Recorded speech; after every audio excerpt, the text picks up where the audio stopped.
C'est à la 3e page, madame, haut de la 2e colonne. Merci. Je demande pardon à madame, mais la femme de chambre voudrait lui dire quelques mots. Je n'ai pas le temps pour le moment. Bien, madame. Laquelle des deux femmes de chambre est-ce? Thérèse, madame. Thérèse? Oui, madame. Et avez-vous idée de ce qu'elle veut me dire? Pas du tout, madame. Eh bien, qu'elle vous le communique. Je ne la verrai que quand je saurai ce qu'elle désire. Je ferai la commission, madame.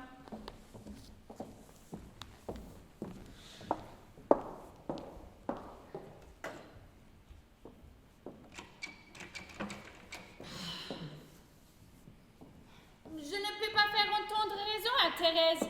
Elle insiste pour parler à madame. Nastasia a également tenté de la convaincre, mais elle refuse obstinément. Eh bien, qu'elle attende à demain. C'est ce que je lui ai dit, mais elle m'a répondu qu'elle ne sera plus ici demain. Qu'est-ce que cela signifie? Je demande pardon à madame, mais il me semble qu'elle a l'air un peu étrange depuis quelque temps. Nastasia est de mon avis d'ailleurs. C'est bon. Dites-lui de venir. Bien, madame. Ah, Benjamin, qu'est-ce qui vous a fait d'en croire, en m'apportant ce journal, que je prenais un intérêt quelconque à cette annonce de mariage qu'il contient? J'ai entendu madame causer avec monsieur des personnages que ce mariage concerne. C'est ce qui m'avait fait croire que cela pouvait l'intéresser. Benjamin, vous êtes intelligent. Et j'aime cette qualité chez mes serviteurs. Souvenez-vous cependant que s'il est bon pour un maître d'hôtel d'avoir de l'esprit, il peut être mauvais d'en avoir trop. Je me le tiendrai pour dit, madame. Maintenant, envoyez-moi Thérèse. Bien, madame.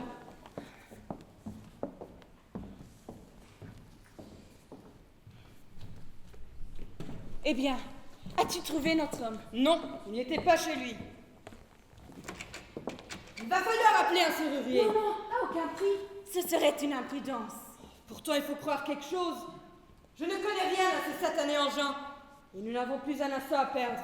Il y a du nouveau. Quelque chose de grave? Et d'inquiétant. Les autres personnages que vise notre opération viennent de mettre dans le jeu Sherlock Holmes. Sherlock Holmes? Ce détective amateur? Parbleu, comme s'il y en avait un autre. Personne ne vous a appelé. Sortez. Mais monsieur, vous m'avez bien dit... N'avez-vous pas entendu, monsieur? Sortez immédiatement.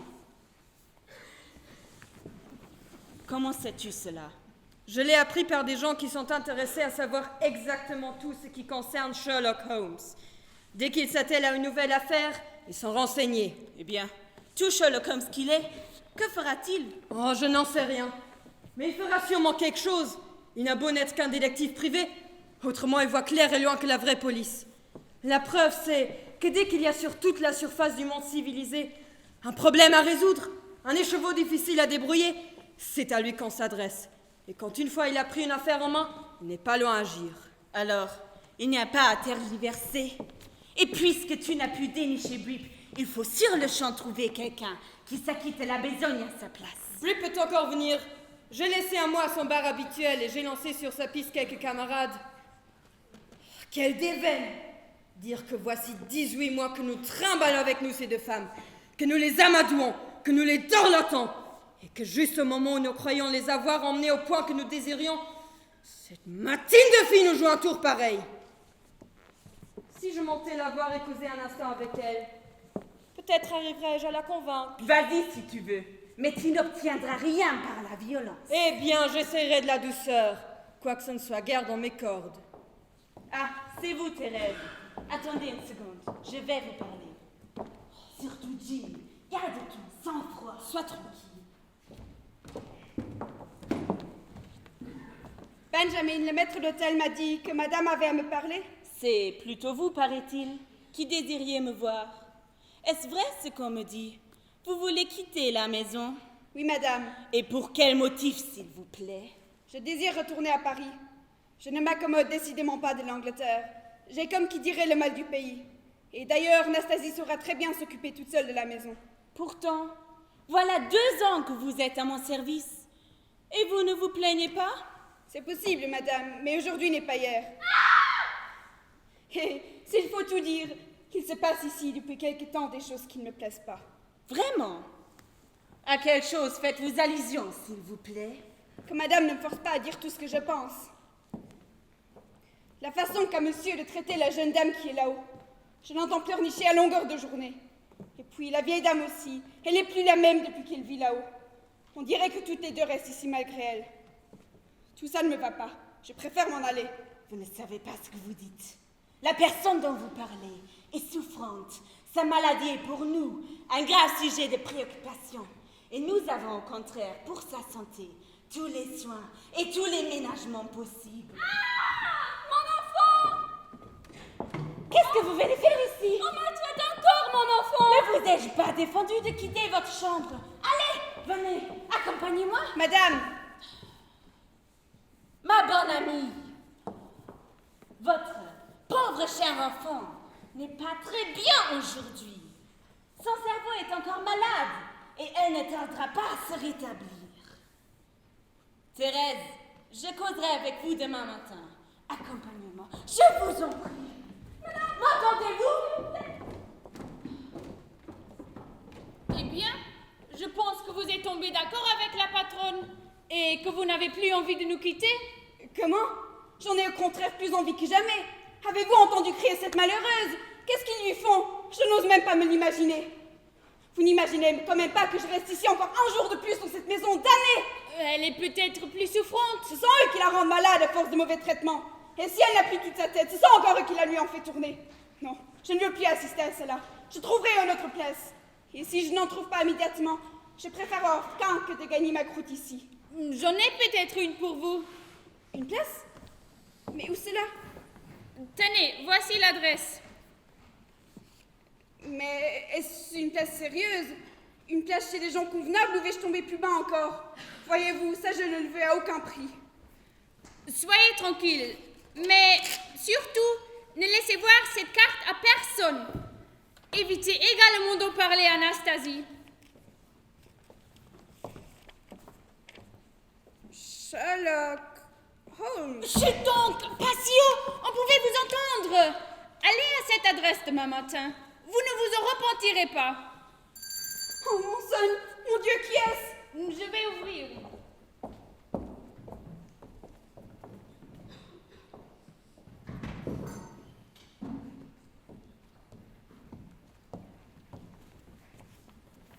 Monsieur souhaite parler à Monsieur Murray. Monsieur, veut-il me dire qui je dois annoncer? En voilà les cérémonies. Vous me faites comme si je n'étais pas un ami de la maison. Enfin, puisque vous y tenez, annoncez à vos maîtres Monsieur John Alfred Napoléon Brip. Monsieur peut compter sur moi. Qu'avez-vous à regarder ainsi? Allez vous occuper de vos tâches. Bien, Monsieur Benjamin. Voilà probablement l'objet. Enfin, c'est vous, Brip. Tu as reçu mon mot? Ah, naturellement, puisque me voici. C'est pour ce gros papa-là que vous avez besoin de moi. En ne vous voyant pas venir, nous craignons d'être obligés de recourir à un étranger. Oh, inutile. Brip est là, Brip est l'attaque et Brip se charge de tout. Mais vous croyez que le jeu vaut la chandelle? Oh, je t'en réponds. All right alors. Mais dites-moi d'abord, à quelle charmante femme de chambre ai-je eu plaisir de voir ici? Dis donc, Gorlebar.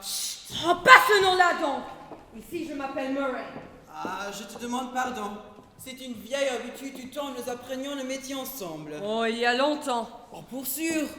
Ah, tu ne t'attendais pas plus que moi à mener la grande vie à cette époque-là, quand nous travaillions ensemble sur la ligne des steamers de Liverpool à New York. Ne parle donc pas de ça. Ce qui importe, Brip, c'est d'ouvrir au plus vite ce coffre-fort. Nous n'avons pas de temps à perdre. Soyez tranquille, ma chère. Cette antique carcasse ne résistera pas longtemps à l'habileté et aux instruments perfectionnés de John Alfred Napoléon Brip. Par exemple, je me demande où vous avez pu dénicher un modèle comme celui-là. Je dirais qu'il est certainement venu au monde avant mon grand-père, si j'avais jamais connu ce respectable gentleman. On peut travailler sans crainte, n'est-ce pas? Pas des juniors aux environs? Ou la petite femme de chambre, bien que j'ai grande envie de la revoir. Sois tranquille, il n'y a personne. Alors, il y a de la galette là-dedans, hein? Une grosse galette? Non, tu n'y es pas. Bah, quoi donc alors? Une liasse de papier, tout simplement. J'y suis. Des titres, des valeurs. Vous pouvez être tranquille, ils nous en rapporteront. Ah, un moment, puisque c'est une affaire, j'en suis, n'est-ce pas? Comme juste plus, la peine que vous prenez mérite salaire. À la bonne heure, ça va ronfler, vous allez voir. Mais pendant que je travaille, expliquez-moi en 2 mots l'opération. À quoi bon des bavardages inutiles? Mon cher, si j'en suis, j'en suis. Et j'aimerais savoir sur quel terrain je travaille. Pourquoi ne pas lui dire la chose carrément? S'il arrive une complication, je serai capable de donner un bon conseil. Eh bien, soit. Mais à la condition que vous ne te nommerez pas les personnes mêlées à la combinaison. Oh les noms, je m'en fiche pas mal. Tu sais que ces dernières années, Madge et moi, nous avons travaillé sur le continent. En France, en Allemagne, en Italie. Ah oui, j'ai entendu dire. C'est à Ostende que le Chopin s'est présenté. Nous avions fait la connaissance d'une jeune fille, charmante et de la meilleure société. Malheureusement attristée par des chagrins de famille. Sa sœur venait de mourir et à la suite de la catastrophe, sa mère est tombée gravement malade. Et vous avez pris soin d'elle, hein? Je reconnais votre bon cœur. Madge, qui avait donc gagné sa confiance, ne tarda pas à apprendre que la sœur... La morte? Ah, précisément. Que la sœur, donc, avait une intrigue avec un grand seigneur étranger, mais un grand seigneur dans la plus haute acception du terme. Un homme épais, quoi. Un numéro 1. Et appartenant à une famille d'un rang particulièrement élevé. Quoi? C'est tout de même pas des empereurs. Pas tout à fait, mais on peut dire que leur situation n'a guère de rival en Europe. Alors, qu'est-ce qu'il est advenu à l'amoureuse et son amoureux Rupin? Il lui avait promis de l'épouser. Et naturellement, il n'a pas tenu parole. Comme tu dis, il l'a même abandonné. Je connais ça. Le désespoir s'est emparé de l'infortuné. Comme on dit dans les faits divers des journaux. Tellement qu'elle en est morte. Et son enfant avec elle. Il y avait un lardin. Mais dans tout ça, je ne vois pas notre opération. Attends! L'infidèle au beau temps de sa passion avait naturellement écrit, fait des cadeaux, envoyé des lettres avec des dédicaces enflammées. Oui, on fait toujours ça. Sommes-nous bêtes, hein? Portrait et correspondance constituent un ensemble de documents des plus intéressants. Ensemble de documents restés entre les mains de la fille dont nous avions assumé la garde. Je comprends. Elle sait que cela vaut de l'argent et elle en veut, hein? Oh non, elle rêve autre chose. Elle veut une vengeance. Oh, que c'est mesquin! Oh, je pense que votre combinaison est plus pratique. Tu l'as deviné. Cette collection d'autographes entre les mains des gens malins, c'est une mine d'or. Parbleu! Un personnage dans la position de celui qui a écrit les lettres ne peut pas se marier sans être rentré dans leur possession. Le jeune homme sait cela, et ce qui est le plus intéressant, sa famille en est également persuadée. Riche la famille, hein? Plus que riche. Plus que riche! Alors ce que je n'osais même pas supposer. Voyons, vous pouvez bien lâcher le morceau à un vieux camarade comme moi. Mais qu'est-ce que c'est que ces gens-là? Maître Bup, leur nom ne vous est plus si indifférent que tout à l'heure. Non. Eh bien, vous en avez des relations. Mais la demoiselle, la sœur de l'amoureuse, comment êtes-vous parvenu à l'amener à Londres? J'avais fini par m'insinuer tout à fait dans ses bonnes grâces. Je lui avais donné tant de marques de sympathie, tant de consolation. Je lui avais voilà l'intérêt qu'il aurait pour la santé de sa mère, à changer de pays. Et je l'ai invité à passer quelque temps chez nous. Jim, pendant ce temps, est venu louer cette maison, la meubler, et quand, 8 jours plus tard, je suis arrivée avec la demoiselle, tout était prêt. Jusqu'à ce coffre-fort, acheté exprès pour qu'elle crût y enfermer les portraits, les bijoux et les lettres. Tout marcha à merveille jusqu'au mois dernier, où nous reçûmes la visite de 2 diplomates, la comtesse Stahlberg et la baronne d'Altenheim, qui, sans faire de propositions directes, sont venus tâter le terrain, indice certain que la poire était mûre. La famille, disait-il, désirait rentrer en possession des fameuses lettres. Je ne répondis ni oui ni non, quand tout à coup les négociations s'arrêtèrent, éclipse totale des 2 émissaires. Il me parut alors nécessaire à notre tour de montrer les dents. Mais quand j'ai voulu parcourir la correspondance, je m'aperçus que les lettres de la combinaison avaient été changées à notre insu. C'était cette coquine de fille qui nous avait fait le coup. Et aucune menace ne parvint à lui arracher le mot nouveau par lequel elle avait remplacé l'autre. De sorte que tout le poteau rose est là-dedans. Sans qu'il nous soit possible de mettre la main dessus. Sois tranquille. Cette serrure-là ne résistera pas longtemps à mon expérience. Mais ce qui me taquine, c'est le motif pour lequel ces deux diplomates ont cessé si brusquement leur relation avec toi. Je l'ai appris cet après-midi. C'est qu'ils ne sont plus pour rien eux-mêmes dans cette affaire, tant ils ont placé la direction entre les mains de Sherlock Holmes. Qu'est-ce que tu dis? Sherlock Holmes? Oh, vite une plume, un crayon. Avez-vous un crayon? Qu'est-ce qui vous prend, Brip? Pas un moment à perdre. Je continuerai ma besogne dans un instant. Mais auparavant, j'ai besoin d'envoyer rapidement une dépêche. Y a-t-il un bureau télégraphique près d'ici? Oui, à 2 pas au coin de Glover Street. Prends tes jambes à ton cou, mon vieux. Ce télégramme est pour Basic, le secrétaire et le confident du professeur Moriarty. Tu connais Moriarty? Oh, c'est-à-dire que j'en ai entendu parler. Oh, Moriarty, mon petit, est un type extraordinaire. On l'appelle dans son monde le Napoléon du crime. Mais depuis longtemps déjà, il sentait dans ses affaires un adversaire mystérieux, invisible, inconnu, qui contrecarrait tous ses plans. Cet ennemi souterrain, dont il vient seulement de découvrir son nom, c'est Sherlock Holmes. Alors, qu'est-ce que tu écris à Basic? Simplement que j'ai besoin de le voir demain matin pour une affaire de première importance. Mais dépêche-toi! Avec Sherlock Holmes contre lui, il faut tout prévoir. Du lest, Jim. En mon absence, ouvrez l'œil. La porte est en à moi. Alors, c'est un homme étonnant, ce Moriarty. Stupéfiant, abracadabrant, désarçonnant. Je vous dis qu'il ne se trame pas une affaire en valant la peine. Vol, disparition, assassinat, chantage, à Paris ou à Londres, à Berlin ou à Chicago, à Vienne ou à New York, qui ne soit conçu, combiné et dirigé par Moriarty. Comment peut-il être dans tous ces endroits-là à la fois? Lui, il ne bouge pas de son fauteuil, c'est de son cabinet. Froidement, méthodiquement, mathématiquement, qu'il manigance tout. Dans les 5 parties du monde, les plus roublards sont sous ses ordres. Il les tient entre ses mains et les fait manœuvrer comme des pions sur un échiquier. Le plus beau, c'est que la police n'ose même pas s'attaquer à lui lorsqu'elle est devine dans une affaire. Pourquoi cela? Simplement parce qu'elle s'y est déjà frottée et ce qu'elle sait que cela coûte. Vous le connaissez? Je ne l'ai jamais vu, ni moi, ni personne du reste, attendu qu'il ne se montre jamais. Tout ce qu'on sait, c'est qu'il ne regarde pas la dépense. S'il est content de vous, il est généreux comme un Crésus. Mais notre affaire ne va-t-elle pas être trop mince pour ses appétits? Elle sera sûrement assez grosse, du moment où elle lui permettra de combattre Sherlock Holmes. Elle veut avoir raison de son rival, et c'est lui qui nous paierait pour lui en fournir le moyen. Eh bien, cette serrure. Ça va, je commence à voir clair. Mais la dépêche est partie? Dans une demi-heure, elle sera à destination.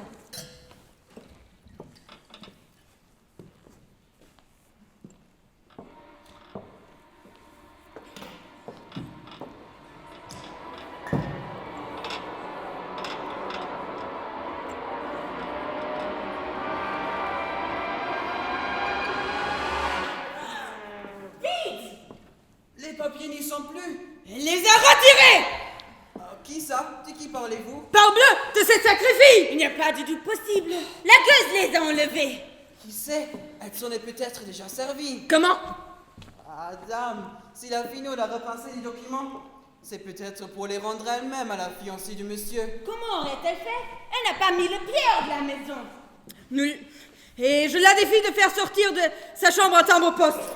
Nous la surveillons trop étroitement. À moins que Thérèse ou Nastasie... Comment être fixée? Je n'en sais rien. Mais il n'y a qu'un moyen. Je vais la faire descendre. Il faudra bien qu'elle confesse la vérité. Comment s'y prendra-t-il? Je n'en sais rien. Mais ce qu'il y a de certain, c'est qu'il faut délier la langue de cette fille. Nous n'aurons pas trimé pour rien pendant près de 2 ans. Oh, diable. Voilà que ça prend une tournure qui ne me va pas. Je suis un garçon paisible, moi. Estimé dans son quartier et payant son thème régulièrement. Soyez tranquille. Nous prenons la responsabilité de tout.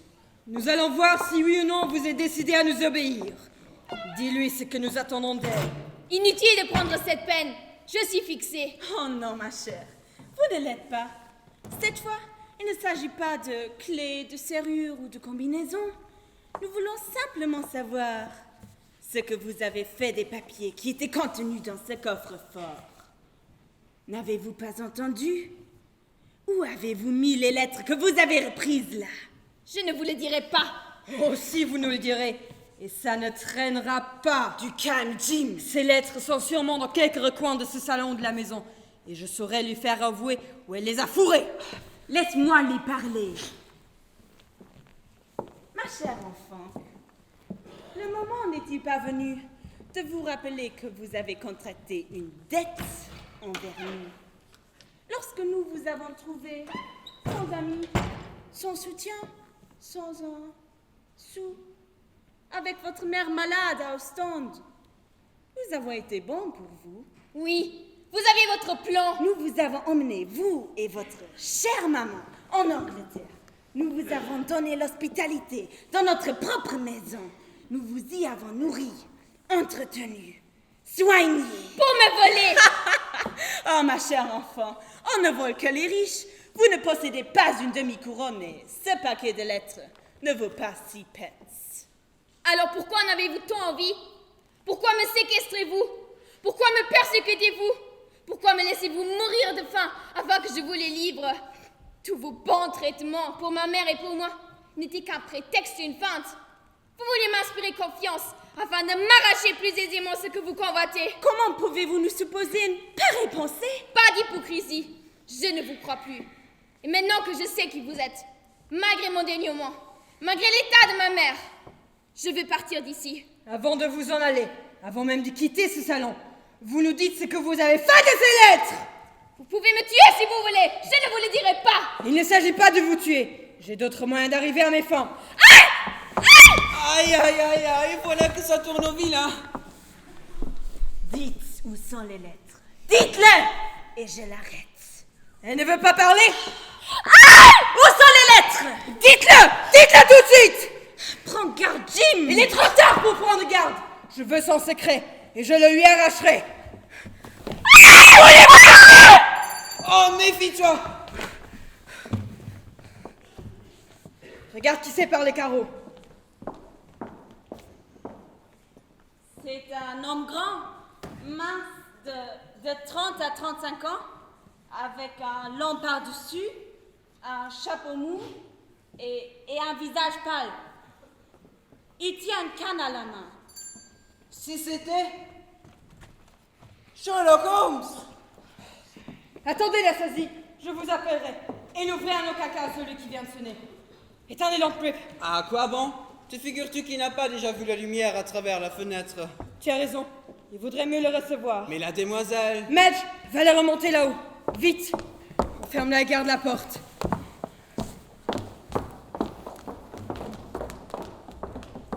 Benjamin, ouvrez à celui qui vient de sonner et faites-le entrer. Toi, sors par cette fenêtre qui donne sur la terrasse. Quand Sherlock Holmes sera ici, entre doucement dans l'antichambre par la porte du jardin. Par la porte du jardin. Et puis? Puis, cache-toi derrière le rideau. Dans le cas où cet individu serait pu emparer des lettres, je sifflerai 2 fois.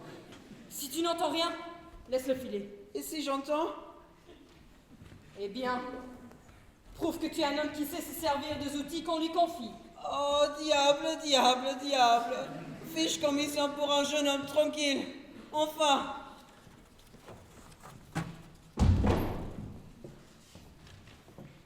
Ah, c'est vous, monsieur Holmes. Oui, monsieur.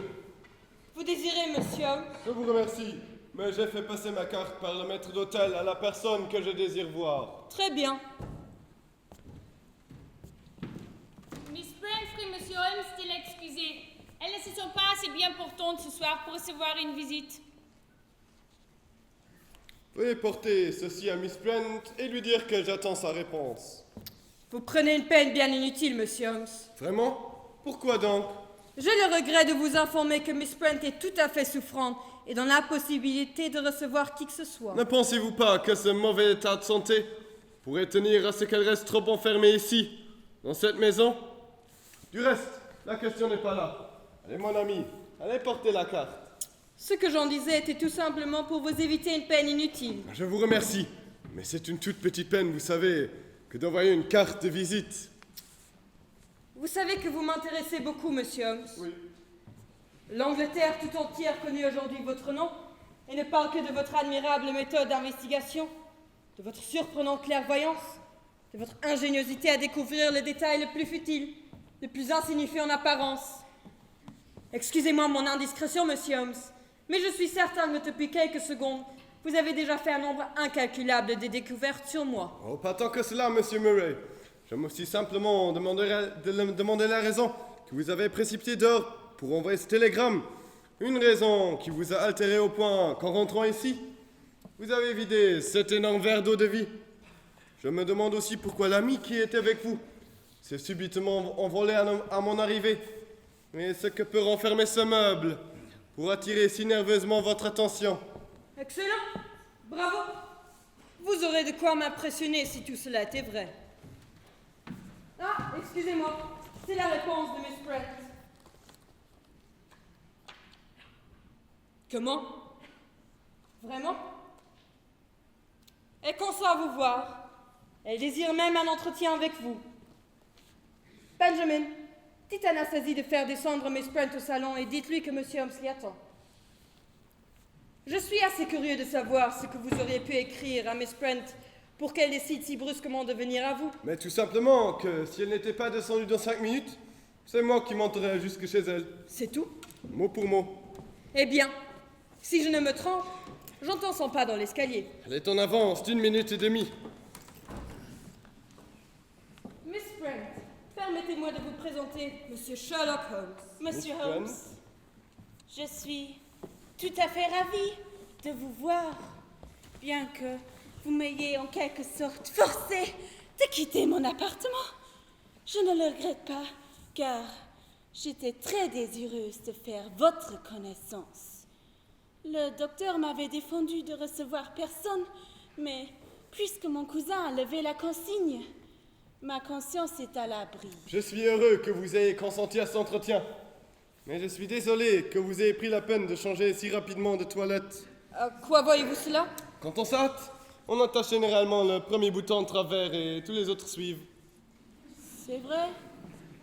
Je me suis un peu pressée. Rien que pour avoir remarqué ces détails, on voit que M. Holmes est tout à fait à la hauteur de sa réputation.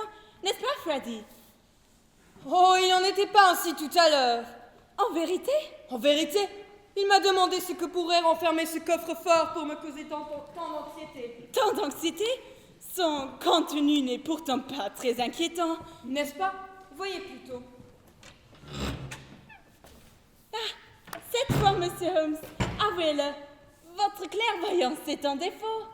Il s'en rattraperait tout à l'heure. Vous pouvez même vous essayer sur moi si le cœur vous en dit. C'est une idée.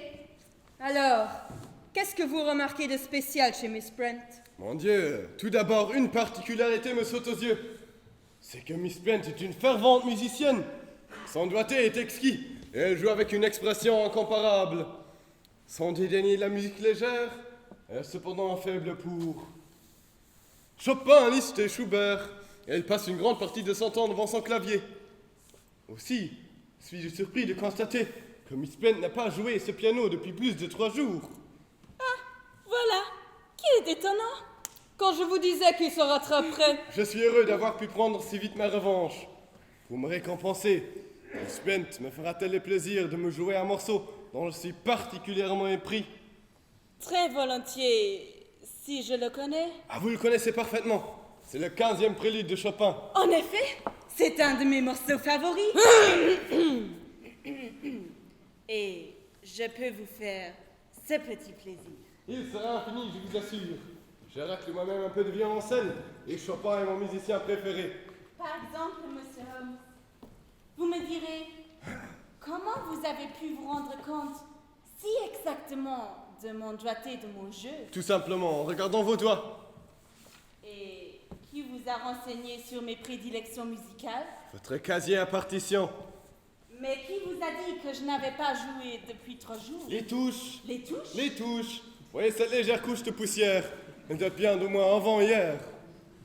C'est vrai? Cette Thérèse est une négligence. Monsieur Holmes, vous méritez décidément votre prélude. 1000 fois merci.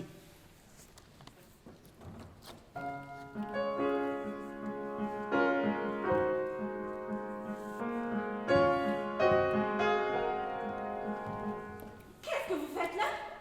J'ai répondu à la sonnette. Quelle sonnette? La sonnette du salon. Oh, vous êtes fous. Je vous dis qu'on n'a pas sonné. Votre maître d'hôtel a raison. Et il a parfaitement entendu. Comment savez-vous cela? Puisque c'est moi qui ai sonné. Ah, vous désirez quelque chose? En effet, je désirais faire porter cette carte à Miss Alice Brent. Qui vous a permis de donner des ordres dans ma maison? Quel droit avez-vous d'empêcher les lettres que j'envoie d'arriver à leurs adresses? Et comment se fait-il que vous et cette femme employez un pareil subterfuge pour m'empêcher de voir Miss Alice Brent? Mon ami, pour un motif que je n'approfondirai pas, aucune des cartes que j'ai envoyées n'est arrivée à sa destination. Faites en sorte que cette erreur ne se reproduise plus. Mes ordres. Ah! Vous aviez des ordres. Je ne dis pas cela. On vous a commandé de ne pas remettre ma carte. Qui vous a permis de questionner ce valet? Je satisfierai votre curiosité sur ce point en quelques secondes, Monsieur Murray. Oui, gars, vous vous apercevrez dans quelques secondes qu'il n'est pas prudent de se mêler de mes affaires. Déguerpissez sur le champ, si vous ne voulez pas que je vous jette à la porte de cette maison. À moins que vous ne voulez que j'aille envoyer chercher la police pour qu'elle se charge de cette besogne. Que non! Vous ne commettez pas cette faute. Vous allez même rester tranquillement à votre place jusqu'à ce que la personne que je suis venu voir soit entrée. Qu'est-ce qui vous rend si sûr de votre fait? Et tout simplement la conviction que vous ne préférez pas appeler l'attention des autorités sur votre étrange conduite. Monsieur Orlebar, attention, qui ne risquerait pas d'être réveillé si vous vous mettriez en travers de mes affaires, vous et votre femme. Oui, j'ai dit votre femme, madame, car dans votre hâte de prendre la place d'une autre, vous avez retiré votre alliance, mais vous n'avez pas pu retirer la marque qu'elle a laissée à votre doigt. Allez, mon ami, allez faire ma commission. Dois-je obéir, monsieur? Allez, que Miss Brent ou non ait cette carte, cela importe peu. Bien, monsieur. Il y a quelques secondes, vous avez manifesté le désir de quitter ce salon, monsieur Orlebar. Que ma présence ne vous retienne pas, vous ni votre femme. Vous préférez rester à votre guise.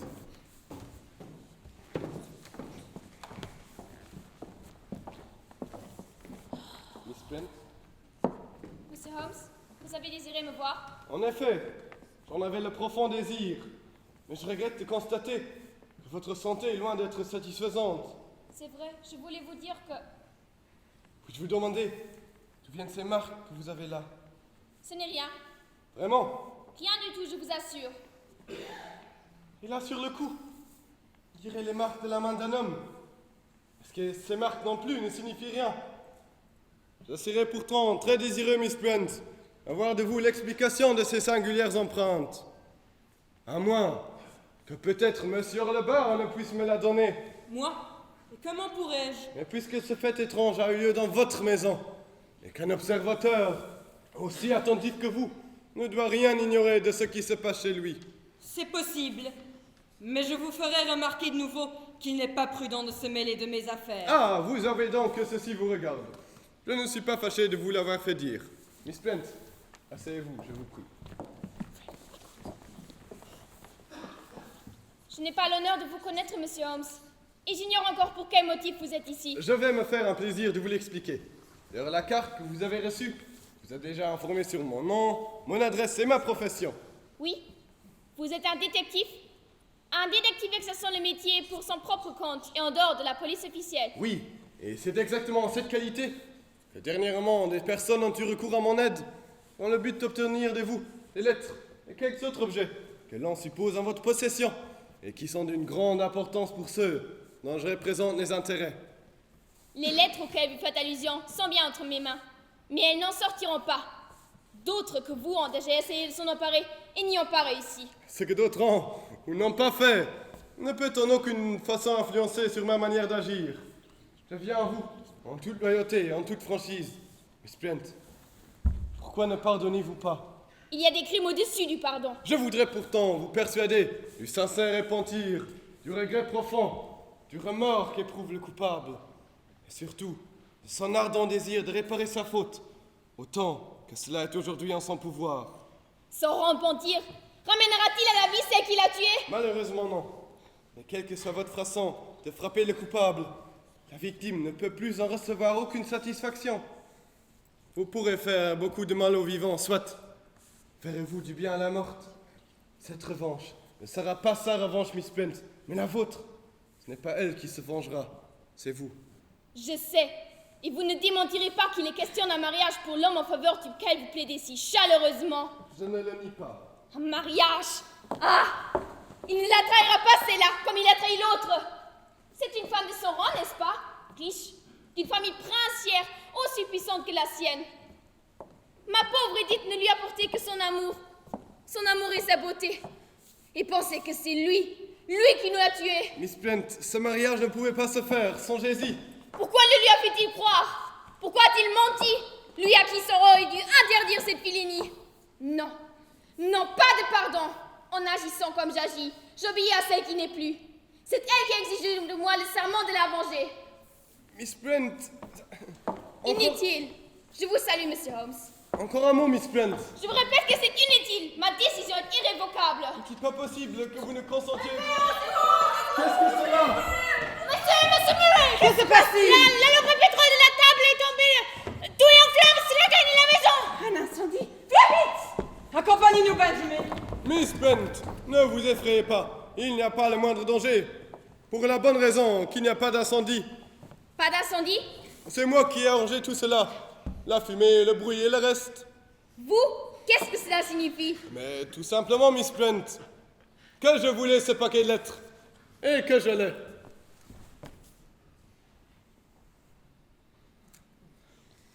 Reprenez ces lettres, Miss Brent.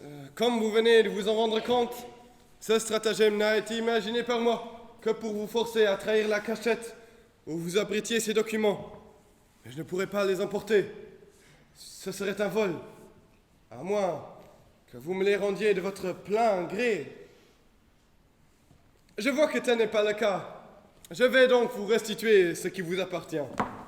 Alors, vous les tenez, ces fameuses lettres, et vous les emportez tout fiers de votre habileté? Vous vous trompez, monsieur le bar. Je suis au contraire en train de les rendre à leur légitime propriétaire. Eh bien, ce serait préférable pour votre sûreté. Vous me méprenez encore, monsieur le bar.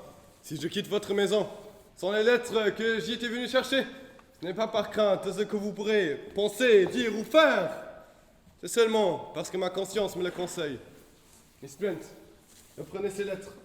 Si jamais vous changez d'avis, si votre générosité vous inspirait le désir de rendre ces lettres à celui qui les a écrites, vous avez mon adresse. Maintenant, je peux vous affirmer que c'en est fini pour vous dans cette maison. Les cruautés et les persécutions auxquelles vous étiez en but, vous cesserez également d'être séquestrés. Et si jamais vous désirez un autre asile, je me chargerai de vous en trouver un, car il y aura désormais, près de vous, les yeux pour voir, des oreilles pour entendre. Miss Brent, j'ai l'honneur de vous saluer. Vous m'avez bien entendu, monsieur le bar, et vous aussi, madame.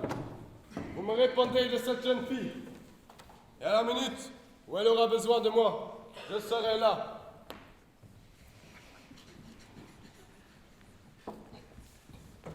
Il est parti. Oui, Il n'a pas les lettres. Puisque tu n'as pas sifflé. non. Mais pourquoi fait-il cette tête si Sherlock Holmes a manqué son coup? Il avait réussi, Brip.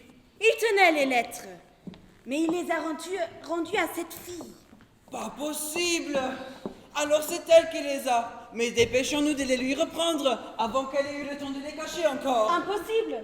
Sherlock Holmes la protège. Il a dit qu'il nous verrait, qu'il nous entendrait. Quelle bêtise. Voyons, vas-tu perdre une occasion comme celle-là? Non, tu as raison. Ce gaillard-là ne se payera pas ma tête. Viens, N'y va pas, Freddy. laisse-moi tranquille. Brip a raison. C'est la seule chance qui nous reste. Parbleu. Et à la minute où elle aura besoin de moi, Je serai là. Mon cher Holmes, si vous saviez, mon mari, ce cher Dr. Watson, m'a demandé de vous retrouver avant que vous n'entriez dans cette lugubre demeure. Calmez-vous, Miss Watson, calmez-vous.